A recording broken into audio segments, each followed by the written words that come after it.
समाजातर्फे युवा उद्योजकाचे सरकारला विनंती, पीओपी बंदीला विरोध। दिनांक 1 फेब्रुवारी रोजी गंगापूर तालुक्यातील तुर्काबाद खराडी या ठिकाणी कुंभार समाजातर्फे पीओपी बंदीला विरोध करण्यात आला असून विकास चव्हाण या तरुणाने आपला व्यवसाय करत असताना आपले मत व्यक्त केले आहे।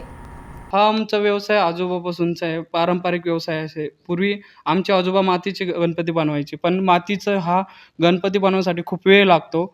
त्यानंतर मातीची मूर्ती ही सर्व जनतेसाठी उपलब्ध होत नव्हती, त्यामुळं पी-ओ-पी हा ऑप्शन आला। पी-ओ-पीचे एका दिवसाला 100 मूर्ती बनवू शकतो आणि मातीची मूर्ती हे एक 5 किंवा 2 बनवू शकतो बस।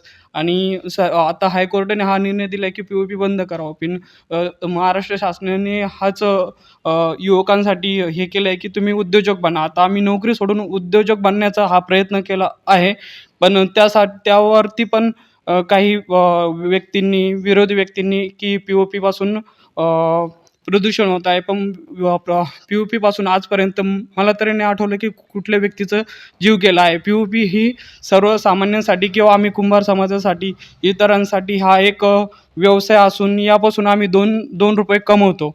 त्यामुळं सरकारने याच्यावर पुन्हा एकदा विचार करून आमच्या गोरगरिबांवरती असा अन्याय नाही झाला पाहिजे, असं काही विचार घेऊन निर्णय घेण्यात यावा, हीच विनंती आम्ही महाराष्ट्र शासनाला व मोदी सरकारला करतो की आम्ही उद्योजक बनण्याचा प्रयत्न करत असताना सुद्धा आमच्यावर हा अन्याय नाही झाला पाहिजे, पी-ओ-पी नाही झाली पाहिजे, याच्यावरतीच आमचा उदरनिर्वाह भागतो। आज माझे हे 2 मुलं आहेत, यांचा विचार कोण करणार? आज माझं आहे, माझं आयुष्य, मी आता याच्यावरती कसं तरी पोट करू शकतो। अर्ध वयात मी काय कुठं नोकरी करणार, कोणाला नोकरी मागणार? हाच माझा व्यवसायापासून व्यवसाय आहे, तुमचं पूर्ण उदरनिर्वाह आहे, सर्व जीवन आमचं यावरती चालतं। आणि आत्ताच गेल्या 2 दिवसापूर्वी मी न्यूज बघितली की पी-ओ-पी बंद आहे।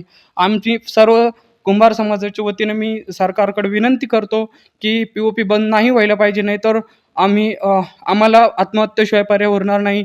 ही आम्ही सरकारने यावर पुन्हा एकदा विचार करावा, दखल घ्यावी, हीच विनंती पुन्हा एकदा मी सरकारला करतो। तुमचं शिक्षण किती झालेलं? ग्रॅज्युएशन झालेलं आहे। ओके, ग्रॅज्युएशन होऊन देखील ही व्यक्ती, तरुण तडफदार व्यक्ती, आज मूर्तिकलेला प्राधान्य देत आपली लोककला जपत आहे।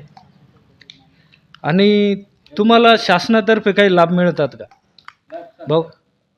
योजना मिळतात त्याबद्दल काही नाही, पण खूप पाठपुरावा करावा लागतो। त्यामुळं आम्ही आमचं कामधंदा सोडून त्यांच्या पाठीमागे नाही फिरू शकत। आम्ही जो आहे आमच्या मेहनतीला जो काय आहे ते फळ मागतो। आम्ही योजनांचा फायदा सुद्धा घेऊ शकतो, पण जास्त वेळ लागतो, त्यामुळे आम्ही त्याकडे लक्ष सुद्धा नाही देत। प्रतिनिधी अमोल पारखे, NTV न्यूज मराठी, गंगापूर, छत्रपती संभाजीनगर।